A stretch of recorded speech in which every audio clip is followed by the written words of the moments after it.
It was Friday afternoon, and they had been driving for 2 hours since leaving New York. They had 1 more hour to go before reaching their home. They had taken their only child, Lisa, to her college campus. She was starting college. Nancy turned to look at her husband, Bill, who was driving his Ford Transit. They couldn't take her BMW convertible because they needed to transport Lisa's belongings. Time flies. She thought it was on her high school graduation day that she took a pregnancy test, and it came out positive. Bill was still at the university studying to become an engineer. Their respective parents were cooperative as they knew each other, and they knew also that their children were in love. She stayed at her parents' place after the baby was born, and they got married after Bill finished his studies. She has been a stay-at-home mom. She has seen her husband start as a junior engineer in a local industry, and 10 years later, he had his own business dealing with HVAC. The business has flourished since then. Bill has secured contracts with huge building construction companies. He has always been a hard-working guy, devoting his life to his work and his family. "The house will be empty without her," Bill said with a sad voice. "She has been closer to you than me. She was always the daddy's little girl. She's our princess and should be treated as such," Bill observed. "But have you seen her behavior these past few months? She treated me like garbage. Whenever you were home, she was always by your side. Sometimes she would make fun of me when you were not there. She would shut herself in her room, avoiding me. Come on, Nancy. She's still a child. She was under lots of pressure during her senior year in high school. She wanted to score the highest marks to fulfill her dreams of going to Columbia University. At least try to understand. I know, Bill, but have you seen her reaction whenever we were in the same room? Do you remember 2 months ago when I was sitting on the couch and she came behind me with a knife? I thought she would harm me that day. I saw hatred in her eyes." "It's your imagination, Nancy." Bill was irritated. Nancy stayed quiet. She didn't want to continue the conversation. She didn't want Bill to get angry. At least not now. She took her cell phone out and sent a text message. "We'll be there in 30 minutes. 1 minute later, her phone beeped. "Is it from Lisa?" Bill asked. "No, it's Betty." "And how is she getting along with Paul?" "Last time at our barbecue party, she was ranting about him working late nights, putting in too many hours, and caring for others more than her. She should know that the job of a sheriff is not that easy. She should have thought well before getting married to him." Once again, Nancy stayed quiet. She wanted Bill to stay cool until they arrived home. She just leaned against the window and prayed that they were already home. As Bill turned into his driveway, he saw a sheriff's car in front of his garage. Bill parked his van behind the car. Paul and his assistant climbed out and greeted Bill. "What's going on?" a confused Bill asked Paul. At the same time, Nancy ran and stood behind the assistant. Bill frowned. "This is the worst thing that forms part of my job, which I hate doing." The sheriff removed a manila envelope and handed it to Bill. "William Thompson, you've been served." "Paul, is this a joke?" Bill took the envelope with a trembling hand. He turned to Nancy. She looked down as she could not face her husband. "Why?" "Nancy, what have I done?" "Bill, it's better if you leave, see a lawyer, and work on your divorce. There is also a restraining order. You are not allowed to come here and be within 500 feet of Nancy," Paul said. "Paul, last Sunday you were here with Betty for Lisa's going-away barbecue party. Both of you knew what would happen. You came to my house, you ate and drank the food. You even wished Lisa good luck in her studies and her future. Both of you left with a smile on your faces. This is what I call hypocrisy. Bill, try to understand." "To understand what, Paul?"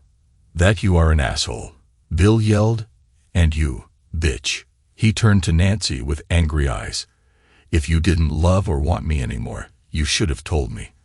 I would have divorced you amicably." "Bill, the restraining order is already in effect. I advise you to leave the premises." Paul tried to stay calm. Bill walked to his van, tossed the envelope onto the passenger seat, then slammed the door and approached Paul. I need my personal things. I hope you won't refuse me entry into my house to get some of my belongings." He took out his house key and headed for the front door. "Your key won't work." Paul removed a set of keys from his pocket and handed it to his assistant. "I see that you have taken care of everything. Or is it Betty? She should have been here today with a locksmith while we were away. Am I right?" Paul didn't respond. He simply nodded at his assistant. The assistant escorted Bill into the house and remained with him while he packed 2 suitcases. "Don't you worry," Paul told Nancy. "I will have my guys doing regular patrol here. I would not leave the house alone for a few days if I were you. He is extremely angry, and he can do anything through anger. I will stay home. I will call a friend to come and spend the weekend in the house," Nancy replied. "Yes, a friend," Paul muttered. Bill came out with the suitcases and put them at the back of the van. The assistant handed Nancy the set of keys. Bill took the envelope and removed the divorce document and started to read it. "Bill, get your stuff. It's time to leave," Paul ordered. "Wait, she's demanding 50% of my business. Half of all our savings.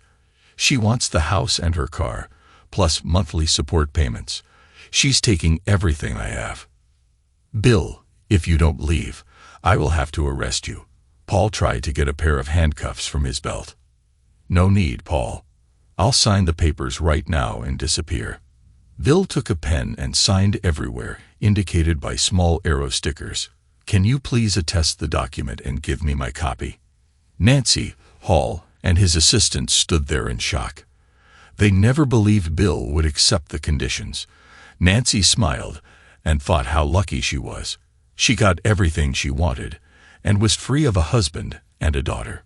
Paul signed the papers as a witness and handed Bill his copy. Bill climbed into his van. "Who is he? How long have you been seeing him?" Bill lashed out at Nancy. "Go inside and lock the door behind you," Paul told Nancy and walked to Bill's van. The assistant accompanied her inside. "Don't do anything stupid. Think about Lisa. I already made a mistake by marrying her," Bill shouted, starting the engine. "She wanted a divorce because she knew I wouldn't agree to an open relationship, unlike you." "What? Open marriage?" asked the stunned Paul. "Don't try to hide it, Paul. Everyone knows." "What are you talking about?" Paul almost screamed. "Look, Paul, we all know that when you're working nights, your brother Tom is spending time at your house. Are you setting me against my brother, you? Oh shit, she's cheating on you. Sorry to be the messenger of bad news. See, Paul, as a sheriff, you have been trained to detect when someone is lying. Go home and ask Betty. Then you'll know." Bill reversed and left the property as he was told. Once alone, Nancy poured herself a glass of wine and stood in front of Parnell's masterpiece, the train station. The painting was worth $100 grand or more. He left it here. His loss. She thought with a wicked smile. She took her phone and pressed the speed dial. "Come on, Jason. Pick up your phone." Nancy yelled at her phone and hung up. "He was supposed to come directly here after work," she said to herself. She sat down and sipped her wine, recalling their first encounter a year prior. It was at the department store where their paths crossed in the shoe section. He was in his 20s with an impressive physique, and she was instantly drawn to him. They exchanged phone numbers, and the next day she invited him over. He visited on his lunch break, and they shared an intense and passionate afternoon. The experience left her feeling overwhelmed and physically spent. That evening, she excused herself to bed early, claiming to feel unwell. From that day on, Nancy knew that her husband Bill couldn't compare to her younger, more vigorous lover. Bill was constantly preoccupied with his business, and at night he was too exhausted. He would spend his evenings assisting their daughter, Lisa, with homework and reviewing his files until late.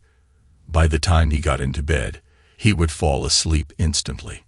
Nancy finished her wine and poured herself another glass.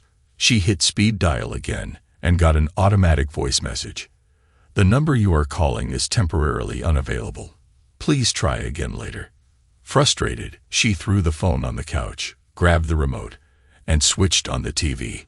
She couldn't focus on the screen. She decided to take a shower. It had been a week since she had shared an intimate moment with Jason, something she had never done with her husband.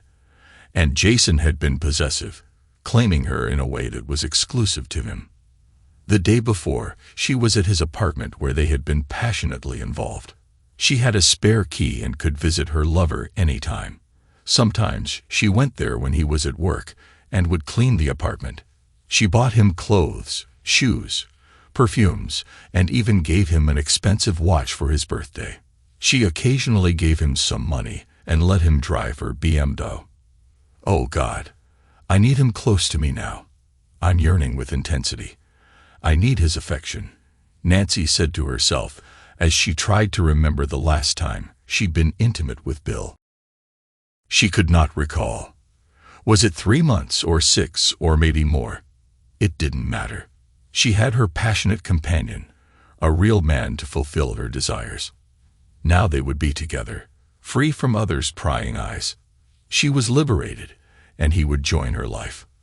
That evening, after the shower, she came to the living room and grabbed her cell phone and cursed again. "Where are you, Jason? Why don't you pick up the bloody phone?" She went to the kitchen and prepared herself a light dinner. Shit, I can't get out of the house, or else I would have driven to his place. Then something caught her attention on the TV. She rushed to the living room and raised the volume. She watched in horror, Paul handcuffed, being walked to a police car. Sheriff Paul Anderson shot his wife in the head and drove to his brother's workplace and shot him 5 times. Both the wife and the brother are dead, the anchorman said. Nancy switched off the TV and sat down, shocked. "Oh, Betty, I told you to be very careful," she cried. That night she could not sleep at all. For the first time, she was feeling completely alone. She kicked out her husband. Her lover could not be reached. Her best friend killed. Her daughter has been avoiding her. Her parents have already left this world. The only one left was her sister, but she was living with her husband, Tom, in another city 300 miles away. Saturday went by, and she could still not reach Jason. She was anxious and irritated at the same time. He could at least leave a message and let me know what is going on, Nancy thought over and over again. Sunday morning, she decided to drive to Jason's apartment. As soon as she walked inside, she could feel that something was wrong. Pictures on the wall and all the electronic items were missing. His walk-in closet was empty, and no sign of any of his personal items in the bathroom. She flung herself down on the bed. He left. He left me without a word, Nancy cried. How could he do this to me? It was his idea to divorce Bill, and he'll move in with me and get married after the divorce is final. She left the apartment and drove to the departmental store, which was open on Sundays. There she hoped to find Jason at work. She met one of his colleagues. She was told that Jason, half an hour after he came to work Friday morning, asked for permission to go back to his place as he had forgotten his wallet. He did not come back, and later that day, he emailed a resignation letter to the boss. A broken Nancy walked to her car. Why?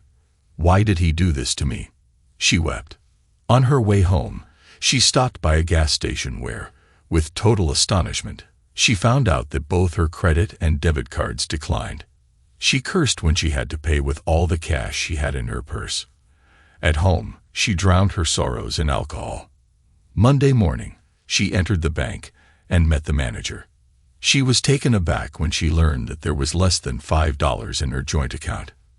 "Mrs. Thompson, last Friday, your husband came to the bank and closed your joint credit card. He also reminded us that you are divorcing him and he will no longer be responsible for the mortgage on the house and your car." "That is a mistake. My car was paid in full, and the house mortgage should have already been settled," said an astounded Nancy. "The bank granted a car loan. We have all the paperwork.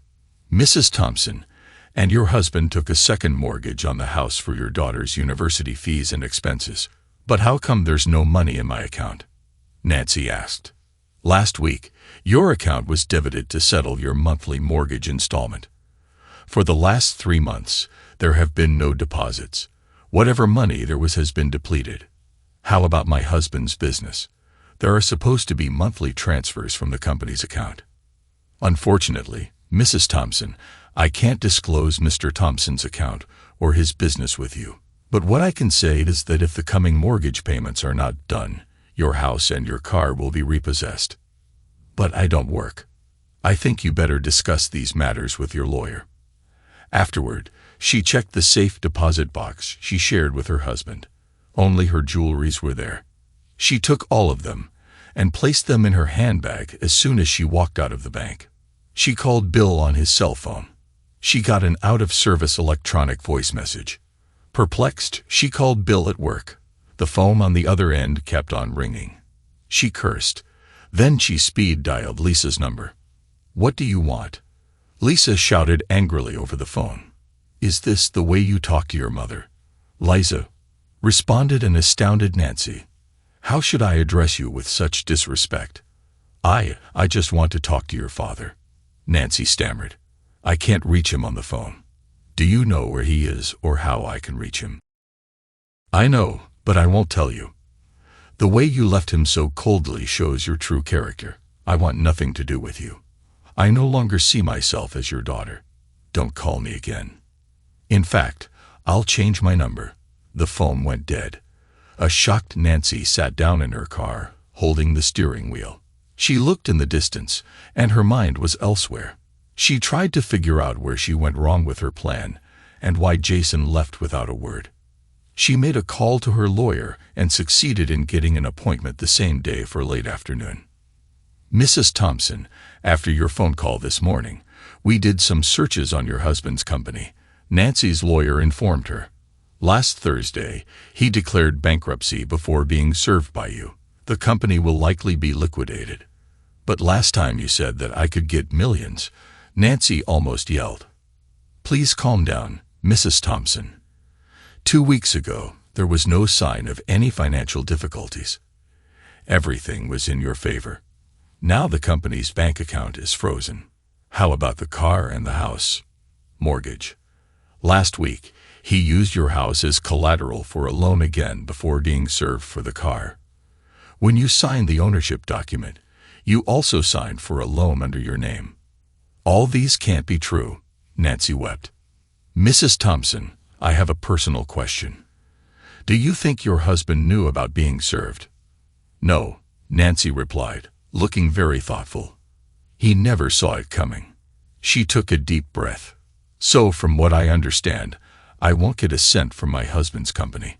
I have no money in the bank, and my car and house will be repossessed. I fear it. Is there any way to make him pay the mortgage? At least the company was his sole income. Without it, he's broke. Once he starts working, we can have him pay you an alimony. We had a few investment certificates which I could not find in our safe deposit box.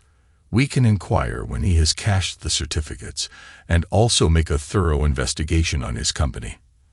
And we will have to look for your husband. We don't know where he is.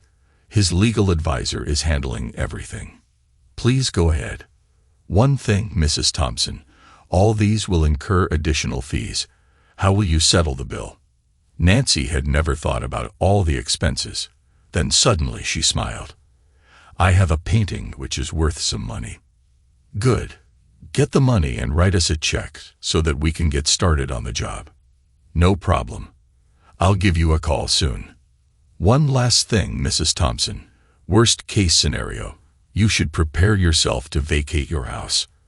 I advise you start looking for a place to stay at home." She sat in front of Penfolds. "Chef d'oeuvre, I sincerely wanted to keep you, but because of this asshole of a husband, we will have to part ways." She addressed herself to the painting. She then took out her cell phone and called her sister. "Hi, sis. I have a favor to ask. You know, I have never refused you anything, Nancy. Bill and I are getting divorced." "What is this, a kind of joke?" "No, sis, it's complicated. Temporarily. I will need a place to stay. I was thinking, if you can be kind enough to let me stay in your guest room. I will explain everything when we meet. How about Lisa? How did she take it? You know, she is her father's girl. I am the bad guy. Is there any way you two can work things out? Perhaps by seeing a counselor? I don't think so. I am really sorry. There is no problem with me. I don't think Tom will say no. And our daughter will be excited to have you with us for a bit. Thank you, sis. I will let you know when I'm coming. Nancy hung up.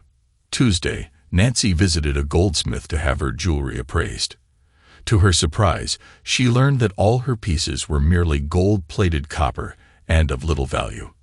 She felt betrayed that Bill had given her counterfeit presents.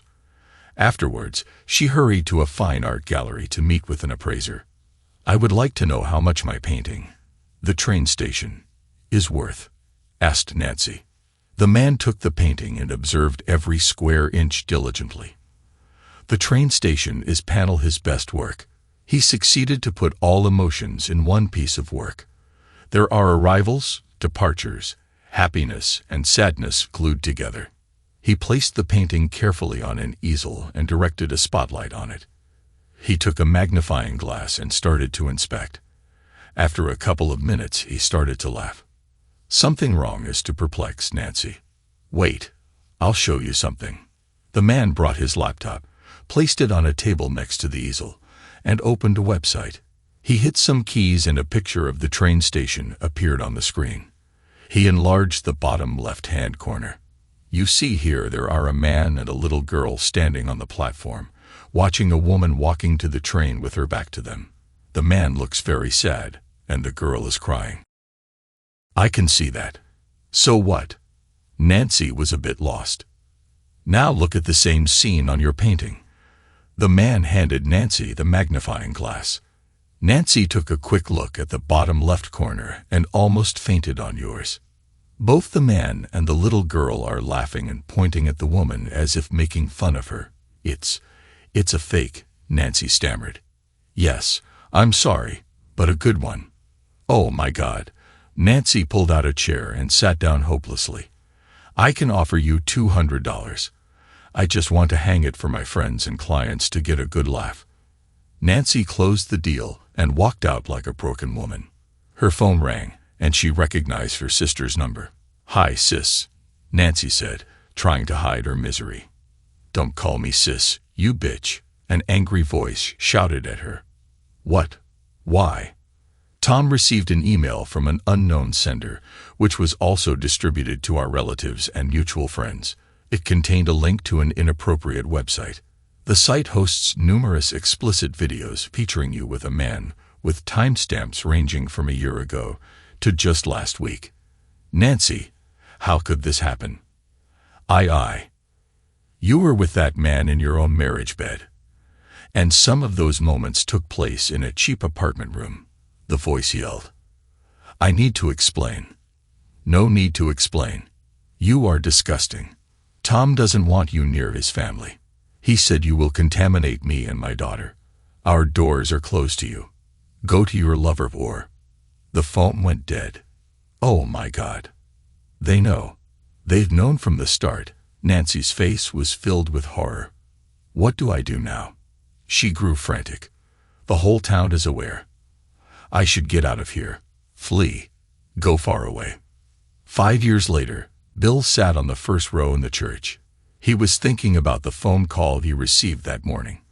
He didn't tell anyone about it. How could he? On that auspicious day, he had just walked Lisa down the aisle. He looked at the couple by the altar. Lisa said, I do to her sweetheart, the young man she has been dating since her first year in college. His mind raced back to the day he received a call from a crying Lisa. He remembered he was in his office when his princess called. Dad, please come home, cried Lisa. What's going on, sweetie? Why are you crying? Asked a stunned Bill. Please, Dad, come now. I'm waiting on the street in front of our home. In front of the house. What's wrong? I'll call your mom. No, don't call her. Just come. Please. Dad? Lisa pleaded. I'm on my way, sweetie. While driving to his place, Bill was getting anxious. All sorts of thoughts went through his mind. Why was his daughter not at school? Why was she outside the house and not inside? Why didn't she want him to alert Nancy? Was she injured? Suddenly, he applied the brakes with a roaring sound of the tires. He was going to run a red light. Keep calm, he told himself. He knew Lisa was working on a project till late the day before. He even helped her and gave her some ideas. Together, they put everything on a PowerPoint file and saved it on a USB flash drive. Lisa was waiting 1 block down the street. Bill stopped the car, and she hopped inside. Please don't go to the house, Dad. Okay, Lisa. Tell me what's going on. Bill, cut the engine off. I forgot my USB drive this morning while I was rushing to school. I got special permission during lunchtime to come home to pick it up. I found an old Honda in our driveway. I went inside the house and heard strange sounds coming from your room. I quietly walked up the stairs and peeped inside your room. Lisa started crying. Okay, sweetheart, inhale, Bill said in a soothing voice. He stroked her back. Take your time. I saw a man close to Mom. They were both without clothes. They were together in a way they shouldn't be. Dad, she's being unfaithful to you. To us. Lisa sobbed. Bill sat there in shock. He realized that his 17-year-old daughter understood infidelity in adult relationships. Are you sure of what you've seen? He turned to face her. I recorded it on my phone. She took out her cell phone and played it for her father. Bill's world came to a halt when he heard Nancy's voice filled with a distress that was unmistakable. Get her out of the house, Dad. I don't want to see her anymore. She's not my mom. My mother would never do such things. I will have to think about it. What do you need to think about? Just kick her out. It's not that easy, sweetie. There are legal procedures to follow. Tell me, Dad, do you still want to be with her? Do you still want to share a bed with her? I don't condone cheating, but we will need to know why she did it. If it's a one-time affair, or has she been doing it a long time, or if she'll continue with it. Here he is. Lisa pointed to the Honda leaving the driveway, turning away from them. Let's follow the guy. Bill turned on the engine. They followed the Honda to the store. They found the guy putting his uniform jacket on while leaving his car in the parking lot and walked towards the employee's entrance. He works here. He's young, Bill said. Young or not? I don't care, Lisa replied while taking some pictures of the guy in his car. We already know one thing, so sweetie, I will drop you at school. I'll drive home, pick up your flash drive, and bring it to you. Lisa shouted at her father. I'll tell your mom she's not my mom. I'll tell Nancy that you called me and asked to bring it to you. I don't want you to face her alone. Not now, or any time. Do you understand? I understand. But why? For the simple reason that I don't want her to know that we know. I don't want you, through your anger, to spill the beans. What are you going to do? I want to know everything that you are doing. I want you to keep me in the loop. Promise. I'm going to wire our home. And yes, Princess, I promise to keep you in the loop. I love you, Dad. Lisa hugged Bill. I love you too. Now take me to school and bring the USB quickly as my class will start soon.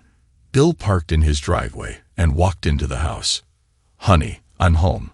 Nancy rushed out of the bedroom with shock on her face. Oh, Bill, it's you. Who did you want it to be? He looked at Nancy straight in the eyes. I didn't expect you at this hour. Lisa called. She forgot her flash drive. I need to bring it to her. He approached Nancy, a suggestive scent in the air. Do we have time for a brief moment together? Quickie. It's that I'm a bit tired from cleaning the house, and I'm very sweaty. You won't like it. And you need to bring Lisa her USB. You're right at work, Bill. Surf the internet for the best video and audio surveillance device and cell phone spy software. Later, he drove to an electronics shop and bought whatever he needed. One main decision he made. He would never touch his wife from that day forward. As promised, he would share everything with Lisa during the next 3 months. He learned a lot. He knew everything about Nancy's lover, Jason White. Jason visited his place almost every day, either in the morning when he was on the second shift or during his lunchtime on weekends when Nancy was supposed to go shopping. She would stop by his apartment if he was not working. She also had a spare key. Bill discovered that she was purchasing many items for Jason. He observed as their relationship became more intimate. He also overheard a conversation between Nancy and her best friend, Betty, where they shared all their secrets. Through this, he learned about Betty's clandestine relationship with her brother-in-law. One Saturday, Bill searched in Nancy's handbag and found the key hidden at the bottom. He quickly drove to the mall and had a duplicate key cut. The following week, he visited Jason's apartment. It was an old building in a notorious part of the town. The place was so cheap that there was no security camera, and the main entrance of the building was not even locked. In the apartment, he placed some tiny hidden spy cams, ran by small, long-life lithium button cells. He also searched everywhere and found all the expensive things Nancy had bought. Bill started to work on a plan to get out of this relationship with maximum damage to both Nancy and her lover. He had a goldsmith make copies of all Nancy's jewelry, which would be gold-plated copper. Then he had a fake Bagnoli, the train station, painted by a pro with special instructions. He met a childhood friend, Steve, who was a corporate lawyer. When he explained his plan, the lawyer booked a meeting a couple of days later. On that day, he met Steve and his cousin Linda, who was an auditor, an expert in her field. He was honest and direct with them. He wanted to legally sink his company and then control it from a distance. A couple of years later, he would have Lisa buy back the company. He would meet with Linda often, either at her office or have lunch together. She was a widow. Her husband died in a car accident. She had a 10-year-old son and had not been dating since the death of her husband. Slowly, a friendship was born between the two. One day he invited her for dinner and a movie. She accepted. That same evening, Lisa went for an overnight at her friend's place, and Bill pretended to be working late. Bill pulled into Linda's driveway. "Thank you for accepting the invitation," he told Linda. "It's my first date since my late husband passed away. I understand. Hope you enjoyed it." "I did. Can we do it again sometime when you are free? We have to work together. And you are still married." She bent and kissed Bill on the cheek. "Let's do one thing at a time." She opened the door and walked to her house. Bill encouraged Nancy to change her car. She was a bit reluctant because she liked her Lexus. When he told her that at the wheel of a BMW convertible, she would appear younger, she readily accepted. The Lexus was fully paid, so Bill sold it and cashed the money. He took out a car loan for the BMW and put everything under Nancy's name. When she signed the document, she thought it was for the ownership certificate. In between the documents, she signed other papers that would come back to bite her later on. A couple of weeks later, Bill noticed that after moments of intimacy when Nancy would excuse herself, Jason would leave the bedroom unclothed and enter Lisa's room. They decided to install a camera in her room. The footage was disturbing. Jason would rummage through Lisa's drawers and inappropriately handle her personal items. That same day, while Nancy was relaxing on the sofa, Lisa approached her with a knife. If not for Bill's timely intervention, Nancy could have been harmed. In the evening, Lisa confided in her father that she believed her youth would have shielded her from severe consequences, even if she had harmed Nancy. Bill was not surprised when he heard Jason convincing Nancy to divorce him and take everything he had. But one thing the lovers didn't know was that he was already one step ahead. He was aware that Nancy would often let Jason drive the BMW and would even be intimate with him in the backseat. He knew when Nancy went to see a divorce lawyer recommended by Paul. And he was also aware that the lawyer would investigate his company and all his assets. He waited a couple of days and took out a second mortgage on his house to pay for Lisa's full education. The following day, he declared bankruptcy. He anticipated that the day he would be served, Betty would change the locks of his house while they would be in New York on the weekend before Lisa's departure during the barbecue party. Both father and daughter played their role. Paul and Betty were as friendly as ever.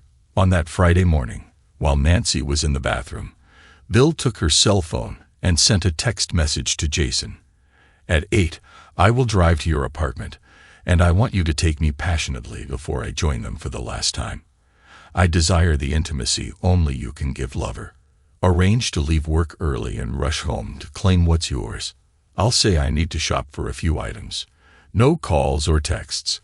I'll leave my cell at home in case they check on me. See you soon, my future husband. Bill deleted the message after sending it and placed the phone back in Nancy's handbag. What Jason didn't know was that as soon as he entered his apartment, 3 men would jump on him and beat him up with a knife to his throat. They would make him send an email of resignation to his manager, then another email to the building owner that he was leaving at the end of the month. They would then drug him, clean his apartment, remove the spy cams, and take everything that can be carried away, making it look as if he left for good. They would wrap his body in carpet and place him in a van outside and drive away. 1 man would drive his car. Jason would never be seen again. Neither Lisa nor Linda would know what Bill did to Jason. It would be his secret which he would take to his tomb. Friday afternoon, after being served, Bill got a room in a motel. He laughed when he watched the evening news before dinner. One of the men who was at Jason's apartment came to meet him. He gave Bill all the cameras and received the final payment. No words were exchanged.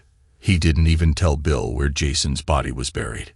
Saturday, Bill left the motel, bought a new cell phone, and dumped his old one.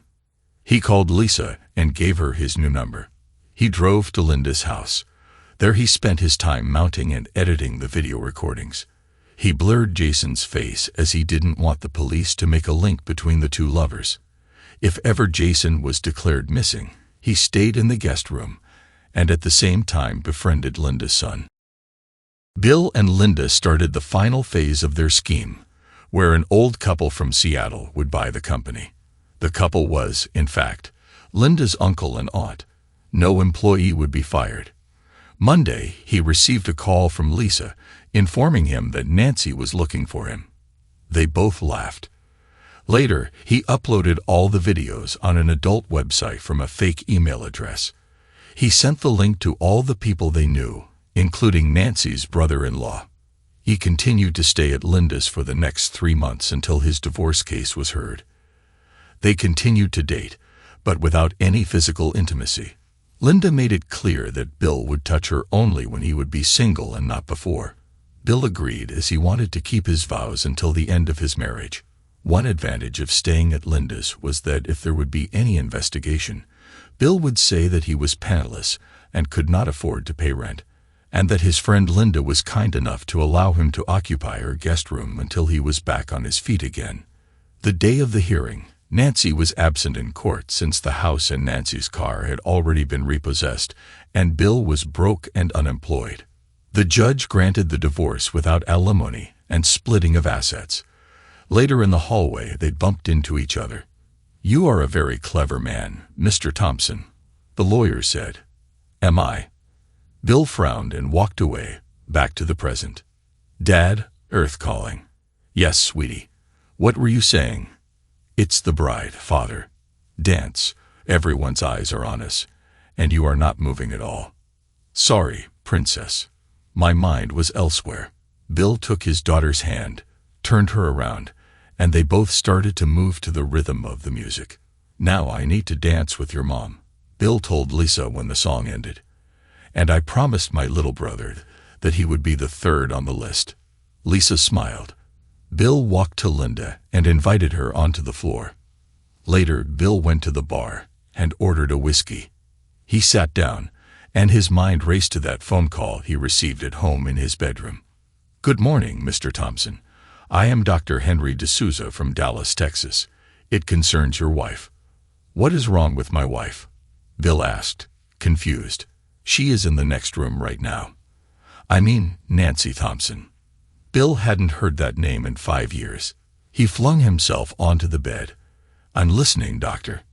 "Your wife, your ex-wife, has shared her life story with me from her childhood to the point we crossed paths. She acknowledged you were the only significant man in her life until she encountered someone named Jason, a decision she later regretted. She detailed her intentions to divorce and the subsequent events. She's convinced you were aware of her indiscretion and that you orchestrated her downfall. She accepts the consequences of her actions, including the loss of her husband and daughter. When she left town, she had a mere $200 to her name. Her guilt and the existence of compromising videos prompted her to flee. She boarded the first bus out and ended up in Texas, where she found work as a waitress in a rundown bar frequented by truck drivers. The bar's owner offered her a room upstairs at a reduced rate, with the condition that he could be intimate with her at his whim. A year later, she faced an unplanned pregnancy and, without health insurance, sought help from a disreputable individual, which resulted in a botched procedure. Another year passed, and the owner began offering her company to the truckers. Some were cautious, others not. Eventually, she was hospitalized with severe STDs and an AIDS diagnosis. Her health has declined significantly, and she's aware that her time is limited. Her final wish is to see you once more before she passes. "Doctor, I'm really sorry to hear that. My daughter is getting married today. I will give you a call next week. Don't take too much time, Mr. Thompson. I'll give you my direct line number. Hey, honey, don't drink too much. You'll have to drive us home later." Linda hugged her husband and kissed him tenderly. "You are the best thing that ever happened to me, darling." Bill pushed his glass away. "I will never put you and our son in danger. Let's go dancing. I want to feel you close to me." A couple of days later from his office, Bill called Dr. D'Souza and informed him that due to a heavy workload, he would not be able to make the trip south. The doctor recommended that Bill at least talk to Nancy over the phone. He would transfer the call to the ward where she was. There was a cordless phone there. A nurse could bring it to Nancy's bed. "Bill, is that you?" Bill could hear a faint voice.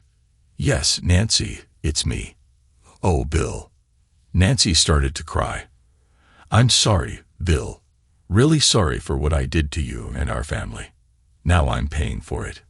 I've forgiven you, Nancy. I've moved on with my life. And I'm happy." Bill took a deep breath. "I need to thank you. After the divorce, I married the most wonderful woman. And we have a son. Lisa calls her mom, and both get along very well. By the way, she got married last Saturday. It was a beautiful wedding ceremony. Her mom took care of everything. Lisa's kids will no doubt call her grandma. We are both waiting for that moment." Bill could hear Nancy crying. He could also hear a commotion in Nancy's ward. He waited and finally could hear a panicked voice. "Mr. Thompson, I'm Nurse Angelica. I'm sorry. I will have to hang up." And the phone went dead. Bill glanced at the family picture on his desk and smiled. He who laughs last, laughs best, he reminded himself. Thanks to everyone who took the time to listen to today's stories. If you enjoyed it, please consider liking and subscribing if you haven't already. Feel free to share your thoughts on the events in the comments below. Take care.